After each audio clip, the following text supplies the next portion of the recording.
मुझे लगता है राकेश की टॉपिक चेंज हो रहा है। अच्छा। टॉपिक है कि क्या पाकिस्तान के अंदर आज शांति वार्ता होगी या कल होगी, या फिर उसके अंदर ईरान के लोग आ रहे हैं कि नहीं आ रहे हैं। जनरल आसिफ मुनीर तो टॉपिक ही नहीं है, इतना इंपॉर्टेंस देना भी क्यों, नंबर एक। नंबर दूसरा, जो आप फॉक्स न्यूज की बात कर रहे हैं, देखिए ये CIA ने और जो अमेरिकन इंटेलिजेंस एजेंसीज हैं, इन लोगों ने कल जब सिक्योरिटी मीटिंग हुई थी ओवल ऑफिस के अंदर, जो सिचुएशन रूम है प्रेसिडेंट का, तो उसके अंदर पूरी ब्रीफिंग दी गई थी कि कैसे 2016 के अंदर जनरल आसिम मुनीर जब ISI के चीफ हुआ करते थे, तो उनकी दोस्ती बहुत गहरी थी कासिम सुलेमानी, जो कि इस्लामिक, मैं ईरान रिवॉल्यूशनरी गार्ड नहीं बोलता हूं, क्योंकि अगर कोई रिजीम या कोई आंदोलन इस्लाम के नाम पे 1979 में अगर आया हो, जैसे वोरा सर ने कल ये नाम दिया, मैंने इन्हीं को पकड़ लिया है, तो इन्होंने बोला ईरान रिवॉल्यूशनरी गार्ड नहीं, इस्लामिक रिवॉल्यूशनरी गार्ड बोलते। तो it's a very perfect name given, because अगर कोई रेजिम चेंज हुई उस टाइम इस्लाम के नाम पे और बिल्कुल कट्टरपंथी फेनेटिज्म के ऊपर, और वो जो सुप्रीम लीडर है अपनी सत्ता बचाने के लिए उन्होंने एक इस्लामिक रिवॉल्यूशनरी रेडिकल फोर्स को खड़ा किया, उसमें से एक तबका ऐसा निकला जिसको कुर्ड्स बोलते हैं, जिन्होंने आसपास के जितने भी आपके कंट्रीज हैं उनके अंदर कहीं पे हमास, कहीं पे हिजबुल्लाह, कहीं पे इस्लामिक रेजिस्टेंस, कहीं पे popular movement for a front, कहीं के ऊपर हिजबुल्लाह, कहीं पे हुती, और ना जाने क्या क्या कुर्ड्स वगैरह सब कुछ ये सब पैदा किए। इनके इनके वहां पे गए, वहां पे रहते हैं साथ में, और वहां पे ट्रेनिंग देते हैं, फंडिंग करते हैं। तो लाजिम सी बात है कि जनरल आसिम मुनीर के ऊपर शक गया कि जब ये ईरान गए हैं और ये लोगों से मिल रहे हैं, क्योंकि जो इस्माइल कानी है अभी IRGC कुड्स, आतंक फैलाने वाली सेक्शन का इंचार्ज, उसके साथ भी आसिम मुनीर का काफी उठना बैठना रहा है, और जो कि पाकिस्तान को हम अच्छी तरह से जानते हैं। अभी वो तो ऑक्सफोर्ड यूनिवर्सिटी जो है लंदन की, उसने डिक्लेयर कर दिया था 4-5 साल पहले कि 2/3 तंजीमें जो हैं पूरे दुनिया की जो आतंकी हैं, उनका लिंक या उनका पालन पोषण या उनका रख रखाव या उनको फंडिंग या ट्रेनिंग या शेल्टर, ये पाकिस्तान दे रहा है। तो ये सब चीज हमने तो बोली नहीं कभी भी। अगर लड़ना है पाकिस्तान के किसी भी पैनलिस्ट को, जाके उनका गर्दन पकड़े, भाई आप ऐसे कैसे बोल सकते हैं। ठीक बात है। अब रही बात मीटिंग की, इन लोगों ने राकेश 20,000 सैनिक लगा दिए हैं इस्लामाबाद के अंदर। एक C-17 लैंड हुआ है वहां पे, और इनके बाद में आ कौन रहा है मालूम? ना तो इस बार JD वेंस आ रही हैं, और ट्रंप ने भी शगुफा छोड़ दिया था, अब आ रहे हैं वहां पे उनके एनवॉयज विटकॉफ और उनका दामाद कुशनर। तो अब ये सब लोग मिलकर के फ्री का राशन खाएंगे सिरेना होटल का, ना बिल देंगे। ठीक है, नहीं ये तो देख लेते हैं। हालांकि इसको लेकर बड़ी दोनों तरीके की खबरें हैं दिनेश टेंसर। जो आप कह रहे हैं, खबर यह भी है कि संभवतः व्हाइट हाउस की ओर से यह भी कहा गया है कि JD वेंस जा भी सकते हैं। अब कौन आ रहा है या फिर कौन पहुंच रहा है, कुछ देर पहले BBC के हवाले से एक खबर आई कि JD वेंस शायद निकल भी गए हैं। तो क्या है वो थोड़ा सा इंतजार करना होगा। लेकिन उस्मा जी, एक और थ्योरी चल रही है, और थ्योरी ये चल रही है कि दरअसल बातचीत तो एक बहाना है, और इस बातचीत के पीछे आप लोग जो है पैसे कहां से किस तरीके से डॉलर मिल जाए। और फर्स्ट राउंड ऑफ टॉक जो हुई उसमें पाकिस्तान ने सऊदी से 6 बिलियन लिए, और यह इसलिए बातचीत हो रही है कि जिस दौरान बातचीत चल रही थी उस दौरान पाकिस्तान सेना की एक टुकड़ी वहां पर पहुंच गई बेस पर, जो आप लोगों का सो कॉल्ड डिफेंस पैक्ट है उसके तहत। तो शायद डील ये थी कि भेजोगे तो 6 बिलियन देंगे, अच्छा जब लड़ने के लिए भेज ही रहे हो तो शांति वार्ता क्यों। तो ये पूरा डॉलर का खेल है। देखिए, आप लोगों की तकलीफ मुझे समझ आती है, क्योंकि इस वक्त पाकिस्तान सेंटर स्टेज है, और नेट पीस स्टेबिलिटी जो है उसका वो एक मेन फरीक है। बल्कि मेरे ख्याल में इस वक्त एक रीजनल और बल्कि एक ग्लोबल रोल जो पाकिस्तान प्ले कर रहा है, वो पूरी दुनिया इस वक्त उसको अप्रिशिएट कर रही है। आप लोगों को प्रॉब्लम ये पड़ गई है कि आप लोग आइसोलेट हो गए हैं, ना आपको कोई पूछ रहा है। ये बारात की बात कर रहे थे, हम तो इवेंट मैनेजमेंट कर रहे हैं, हम तो होस्ट हैं, आपको तो किसी ने इनविटेशन भी नहीं भेजी, आप तो बारातियों में भी नहीं है, आप तो कहीं नजर ही नहीं आ रहे ना। प्रॉब्लम सिर्फ गलत आपको ये narrative दे है रहे हो कि उस्मान जी, अपना गलत narrative दे रहे हो। आपका रोल जो है वो जीरो हो चुका है। गलत नैरेटिव दे रहे हैं। स्टेज पे ईरान ने गलत नैरेटिव दिया है राकेश। इन्होंने ईरान ने बिल्कुल क्लियर कहा है कि अगर ये वार्ता टूटती है तो इसके अंदर पाकिस्तान की बदमाशी होगी। और यही बात कल भी निकल के आ रही थी कि पाकिस्तान के जो आसिम मुनीर है वो दोनों तरफ, अब ये जैसे नदीम कह रहे थे ना मामू, तो दोनों तरफ मामू बना रहे थे वो। ईरान को भी मामू बना रहे हैं, अमेरिका को भी मामू बना रहे हैं। कभी चीन को बनाते हैं, कभी सऊदी अरब को बनाते हैं। सऊदी अरब ने बोला कि भाई 6 बिलियन डॉलर दे देंगे, तो उन्होंने 4-5 जहाज उधर 12 जहाज भेज दिए, 10-12 हजार सैनिक भेज दिए। मेरा एक सवाल है उस्मा से भी, नदीम से भी और अमृत से भी, कल को अगर लड़ाई शुरू होती है, आप तीनों बताओ, पाकिस्तान क्या ईरान के जो कॉन्ट्रैक्ट है उसके मुताबिक, क्या सॉरी सऊदी अरब का जो कॉन्ट्रैक्ट है आपके साथ, आप क्या ईरान पे अटैक करोगे कि नहीं? बता दीजिए नदीम, आप ही बता दीजिए। इसका जवाब दे लेने दें, क्योंकि मेरी बात पे ये कमेंट कर रहे हैं। अच्छा चलिए, पहले उज्मा जी आप ही बोल लीजिए। मुझे कुछ कहने की जरूरत नहीं है। आप कल का ट्रस्ट निकाल के क्या एक सेकंड उज्मा जी, एक सेकंड मैडम प्लीज 30 सेकंड, आपको मैं भरपूर समय दूंगा। Uzma ji please 30 second, madam please 30 second, I request you 30 second. Major Nadeem आपने कहा नहीं करेंगे ईरान पर अटैक। नहीं। हाँ ठीक है, मतलब आप सऊदी को डिश करेंगे फिर से, यही ना? नहीं, सऊदी अरब का डिफेंस करेंगे लेकिन किसी इस्लामी मुल्क के ऊपर हमला नहीं करेंगे। अच्छा, मतलब आप सऊदी के लिए लड़ेंगे नहीं? शामिल है, उनसे भी दिफाई एग्रीमेंट करेंगे, सऊदी के लिए लड़ेंगे, सबसे लड़ेंगे। हाँ ठीक है, इस्लामी मुल्क से लड़ेंगे। बहुत शानदार, बहुत शानदार, बहुत शानदार। नदीम किससे लड़ोगे? नहीं वो लड़ेंगे ही नहीं। आप कर्नल दिनेश सर, आपने गलत सवाल पूछ दिया। लड़ने की कुव्वत कहाँ है? डिफेंस थोड़ा बहुत कर ले, वो वही गनीमत है। मामू बनाने में एक्सपर्ट ठीक है। अच्छा शमाइला जुड़ गई है, एक मिनट नदीम जी रुक जाइए। पाकिस्तान की ये जो एफर्ट्स हैं पीस के लिए, वो पूरी दुनिया अप्रिशिएट कर रही है। ठीक है मैडम सुनिए, एक बात मैं कहते हुए शमाइला सिद्दीकी के पास जा रहा हूं, फिर दीपक सर आपके पास आऊंगा। सुनिए मैडम, सुनिए एक तो हिंदुस्तान, सुनिए ना मैडम, सुनिए, मैं दोबारा कोट नहीं करना चाहता हूं। पिछली बार मैंने कोट किया था कि हिंदुस्तान कभी पोस्टमैन नहीं बन सकता किसी मुल्क के लिए, तो हम नहीं बन सकते हैं। हम किसी दूसरे मुल्क के लिए क्लाइंट भी नहीं बन सकते, वो हम नहीं बनेंगे। आप क्लाइंट बनकर, पोस्टमैन बनकर खुश हैं तो आप बनते रहिए, तो आप छोड़ दीजिए सेंटर स्टेज बनने की बातचीत। अब सुनिए शमाइला, आपके पास आ रहा हूं। एक तो बहुत रिपोर्ट्स है, सुन लीजिए उज्मा जी, मैं बार बार कहता हूं मैडम ये रेडियो का प्रोग्राम नहीं है कि कमेंट्री चालू रखें। शमाइला का नाम ले रहा हूं, आप ही के मुल्क से है, गाड़ी रोककर वो शो में शामिल हो रही हैं, तो कम से कम इसी का सम्मान कर लीजिए, इसी का सम्मान कर लीजिए। हो सकता है किसी जरूरी काम से कहीं जा रही होंगी तो रुक जाइए। अब शमाइला से देखिए, सवाल इस बात को लेकर है कि ईरान फिलहाल तो मना कर रहा है, सवाल इस बात को लेकर है कि हॉर्मुज नहीं खुलेगा तो बातचीत तो शायद ना हो। अमेरिका की ओर से खबरें हैं कि आएंगे भी, बातचीत भी करेंगे, लेकिन ईरान फिलहाल मना कर रहा है।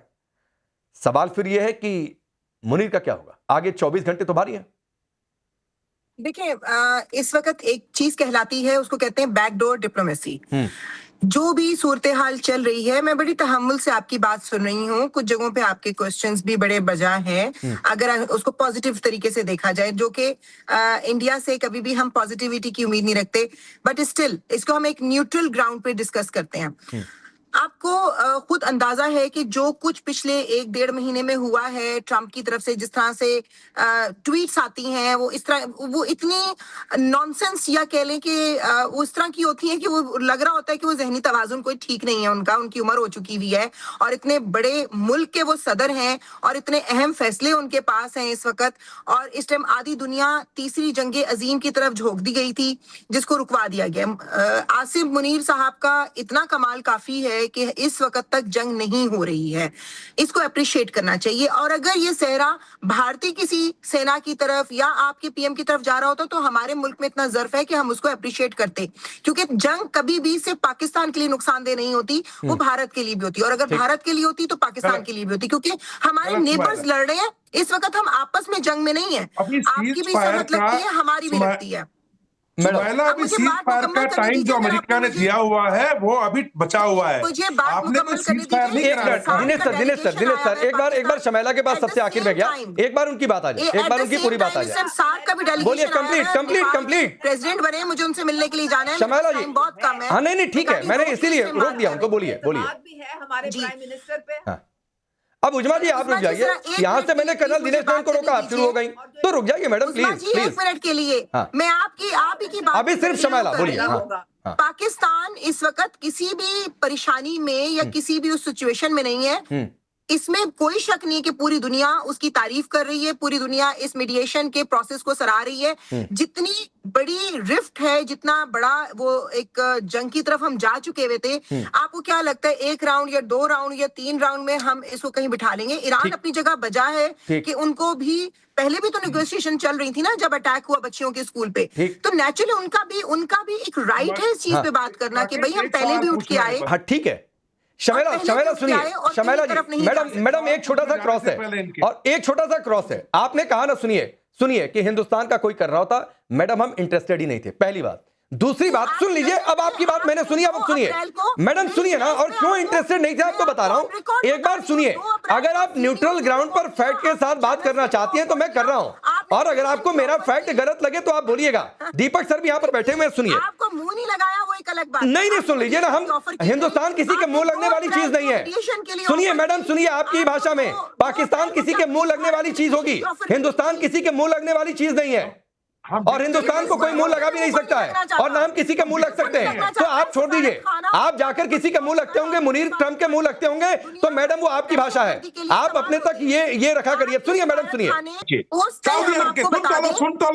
सुन लो, आप जवाब देना, सुन लीजिए। तो सऊदी अरब के पास आपको $6 बिलियन मिल रहे हैं, कल को अगर कल युद्ध शुरू होता है, आपकी वार्ता कामयाब नहीं होती, तो आप ये बताएं, अगर युद्ध होता है तो आप सऊदी अरब के साथ मिलकर के जब ईरान अटैक करेगा तो ईरान पे आप अटैक करोगी कि नहीं? अरे वो मना कर दिया मेजर नदीम ने मना कर दिया, खुद भी नहीं चाहेगा, मेजर नदीम ने मना कर दिया कर्नल दिनेश ने कि नहीं करेंगे ईरान पर अटैक। ये मामू क्यों बना रहे हो एक दूसरे को? वो तो मना कर दिया उन्होंने, बोल रहे हैं। अच्छा सुनिए, अब शमैला को और दीपक सर को मेरे साथ रखिए जरा। अब सुनिए, एक मिनट शमैला जी सुनिए, यहाँ पर इन सब मामलों में एक मिनट सुनिए मैडम, सुनिए इस पूरे पैनल पर। अरे शमैला जी, आप उजमा जी की तरफ करने लगी, रेडियो कमेंट्री का शो नहीं है। अब सुनिए, 2 लोगों को स्क्रीन पर रखा है, देखिए यहां पर इन सब मामलों में सबसे एक्सपीरियंस अगर कोई है तो दीपक वोहरा सर।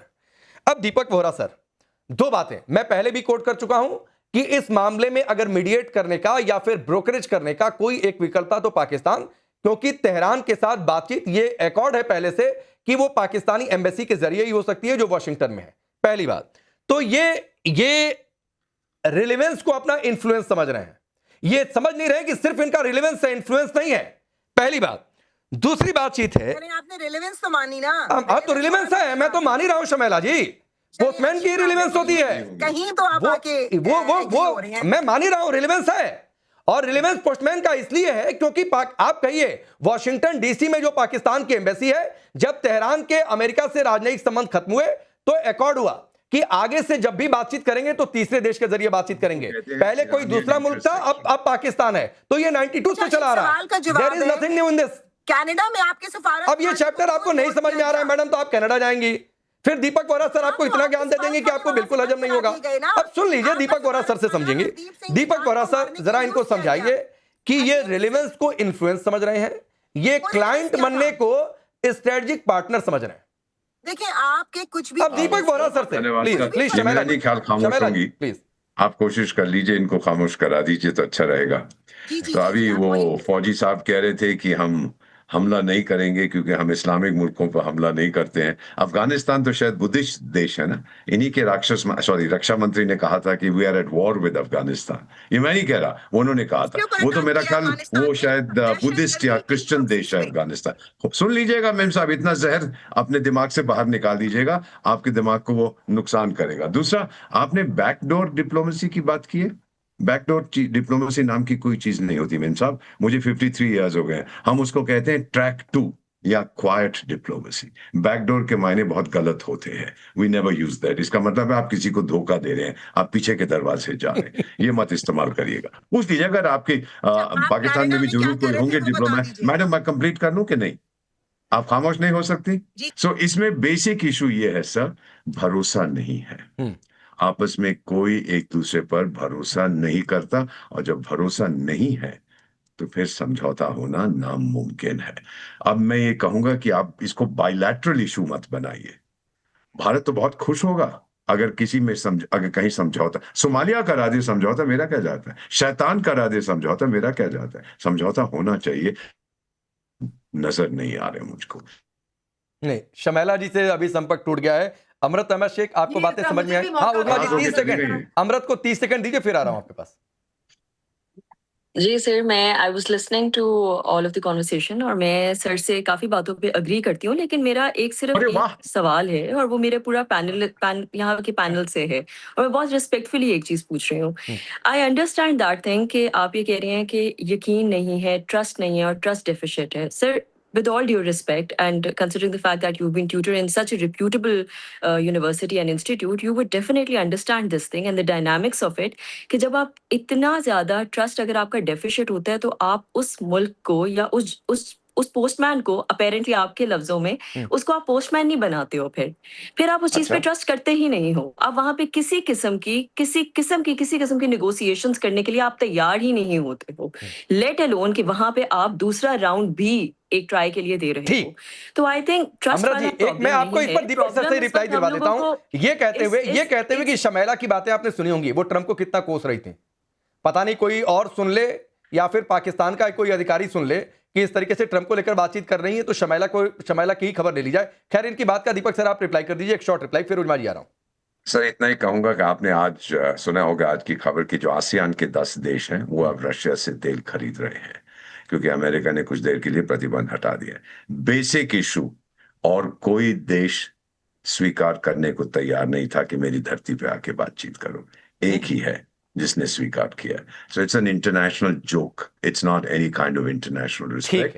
आप न्यूज़पेपर्स पढ़िए, आप देखिएगा कि जो रिस्पेक्टेबल पेपर्स हैं, रिप्यूटेबल पेपर्स हैं, क्या कह रहे हैं? Not a chance of success. Why are we going? ठीक है उजमा जी 30 सेकंड मैडम आपको इस्तेमाल करते हैं शराड का। Why are we going? Kindly जरा मुझे मौका देंगे, बीच में आप 30 सेकंड आपके करें तो शायद मैं अपनी बात मुकम्मल कर एकदम 30 सेकंड आपके। जी, नंबर 1 बात तो ये है कि we are facilitators and mediators, we are not guarantors. Guarantors जो होते हैं वो मे बी UN की सिक्योरिटी काउंसिल जो है, they can step in and become guarantors. हमारा रोल facilitation का है। After 45 years, these two countries are sitting across each other, not just for the first time, but they are also coming for the second time. इसका मतलब है कि confidence repose किया है उन्होंने पाकिस्तान में, बिकॉज पाकिस्तान के साथ इस वक्त तमाम ममालिक के बहुत अच्छे रिलेशनशिप हैं। अनफॉर्चुनेटली जो इंडिया की डिप्लोमेसी है वो टोटली इस वक्त फेल हो चुकी है। अरे मैडम, फिर आप इंडियन डिप्लोमेसी पर आ गए, मतलब इंडियन डिप्लोमेसी का रोल ही कोई नहीं है इसमें। मैडम, आप कौन से सांप का जहर खाती हैं? बताएं हमें सर। नंबर 2, मांबा का, ब्लैक मांबा का आपने एक सवाल किया था ना, अब देखें इनको बोलेंगे अपनी बारी पे बात करें। और नंबर 2 जो इम्पोर्टेंट बात मैं कहना चाह रही हूँ कि पाकिस्तान की स्ट्रेटेजिक एक कमिटमेंट है विद सऊदी अरेबिया, और पाकिस्तान की स्टेट ने, हमारे प्राइम मिनिस्टर और हमारे फील्ड मार्शल ने सऊदी अरेबिया में और ईरान में भी जो है वो आपस में उनका तस्फिया कराया है। And we have spoken to both countries, उन दोनों ने एग्रीमेंट की है जिसकी वजह से आपस में जो उनके डिफरेंसेस आ रहे थे, जो एक दूसरे पे अटैक्स हो रहे थे, वो अब बंद हो गए। बोले क्यों नहीं? जब ईरान ने सुनिए एक चीज, अब समय कम है, सुनिए मैडम, सुनिए एक बात कहते हुए, समय थोड़ा सा कम है। एक तो आपने कहा ना कि शहबाज मुनीर, तो मेरे हिसाब से शहबाज मुनीर का तो नाम मत ही, शहबाज का तो नाम मत ही लीजिए, शहबाज शरीफ का, आसिम मुनीर का नाम लीजिए तो फिर भी समझ में आता है, क्योंकि आपके यहाँ के पूर्व मंत्री हैं, फवाद उनका नाम है, जो 200 ग्राम परमाणु, 100 ग्राम परमाणु बम की धमकियां दिया करते थे। उन्हीं की एक बाइट में आज सुबह देख रहा था कि उन्होंने ये माना था कि शहबाज शरीफ तो क्या ही है, जो है वो सब आसिम मुनीर ही है। तो वो छोड़ दीजिए मैडम, आसिम मुनीर का ही नाम लिया करिए, पहली बात है। दूसरी बात है सुनिए, you are the last option, you are the last option for the facilitator. और फिर वही बात है कि जो पोस्टमैन है वही फैसिलिटेट करेगा। जो दीपक वोरा सर ने एक बात कही, जाकर पता कर लीजिएगा, वॉशिंगटन में पाकिस्तानी एम्बेसी में एक डेस्क है, इंटरेस्ट सेक्शन ऑफ ईरान, जिसके जरिए अमेरिका कम्युनिकेट करता है, और अमेरिका खुद चाहता है कि इससे किसी तरह निकले। मिड टर्म इलेक्शन है, जो बात ट्रंप को लेकर अब से थोड़ी देर पहले शमैला कह रही थी, उन पर दबाव है, वो ये चाह रहे हैं किसी तरीके से जंग समाप्त हो जाए, तो आप छोड़ दीजिए उधर। बस बात इतनी है कि आगे जो हो रहा है वो सफल होगा नहीं। अभी मेजर नदीम कह रहे थे ईरान अभी मान ही नहीं रहा है, मनाने में लगे हुए हैं, तो देखिए अभी वो मानकर आता है कि नहीं आता है, इंतजार कीजिए थोड़ा सा। आप सफल हो जाइए फैसिलिटेटर पोस्टमैन के तौर पर, क्या बुराई है। आप सबका बहुत बहुत शुक्रिया, इंतजार रहेगा। वक्त इतना ही।